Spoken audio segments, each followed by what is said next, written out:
I got a bunch of stuff to talk about this week, and I want to start with Keir Starmer. So he was giving a speech earlier this week, and somebody asked him whether or not he would open up safe passages to the UK to stop asylum seekers arriving in small boats. And he said that he didn't think that safe passages were the solution. Like, oh my God, what is the solution then? You've got people escaping war zones, terrified for their own lives, for the lives of their family, desperately trying to get to the UK for some safety and to be reunited with their communities and their families that they've got here. And they are so afraid of where they're coming from that they are willing to get into these small and dangerous boats on which hundreds of people have already died. And you're saying the solution isn't to provide somewhere safe for them to go? What is the solution? Push them back to the war zone? Pile more and more of them onto the tiny boats so that more and more of them are at risk of losing their lives, more and more of them being put in grievous peril? The fact is that what Keir Starmer is doing is pandering to the far right of our political agenda, to those on the far right of the Conservative Party, some of whom have started defecting to Labour, and those even further to the right in our society. And if you're going to tell me that he's doing this because he wants to be electable, because he wants people to elect him, I don't care.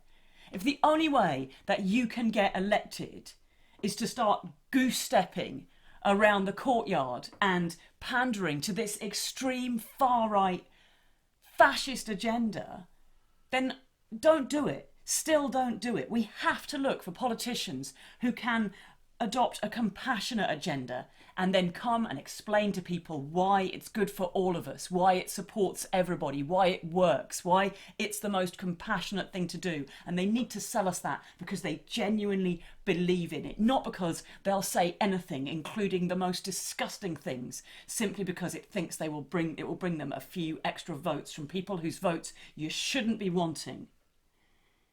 Now, that said, there's also good news this week. I was absolutely freaking delighted to see the Fire Brigade unions instructing members not to support the police when it comes to arresting protesters.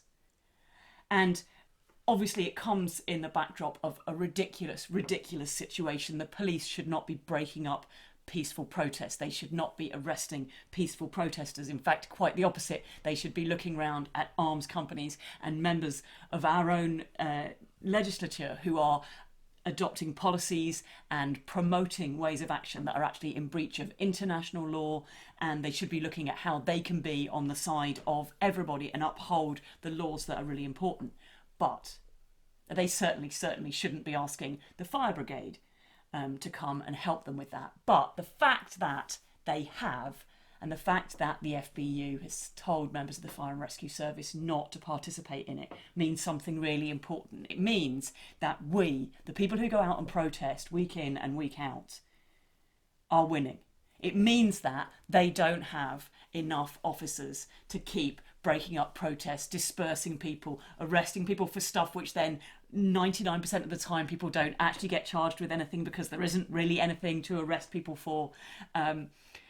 The fact is that we're winning, that they can no longer manage what's going on, which means that if more and more and more of us look up where our local protest is and get out on the streets, there will be more and more protest out there, and things will get stopped, things will get slowed down, workplaces, government offices, these things will grind to a halt. And that is when the government will have no choice but to sit up and listen to what we're calling for, whether it's around deportations to Rwanda, whether it's around policies around migration, and when it's around Palestine and what's going on with the horrific ground invasion in Rafah, which I've on the one hand I feel like that's what I should talk about this week, and on the other hand I feel like I've got nothing to say apart from it makes me so sick I could cry. But our voices are being heard, and if the police can't cope with the numbers that are coming out, brilliant. The answer to that is for 10 times as many of us to go out. Next Saturday there is a big protest in London. I would just urge absolutely everybody to come along to it. And on that note, I was delighted to see that Israel got through to the final of the Eurovision Song Contest. I listened to the song. Apparently it's called Boo Free Palestine. So I think it's pretty catchy. I'll be singing it on the streets shortly. I'll see you next week. Increasingly, the mainstream media is terrible at informing the public of what is really going on. I'm only able to make these videos because people are generous enough to sponsor me making them, and if you're able to be a part of that, I would hugely appreciate it. It can cost as little as $1 a month, and you'll get loads of fun bonus content and lots of extras from me and my undying gratitude.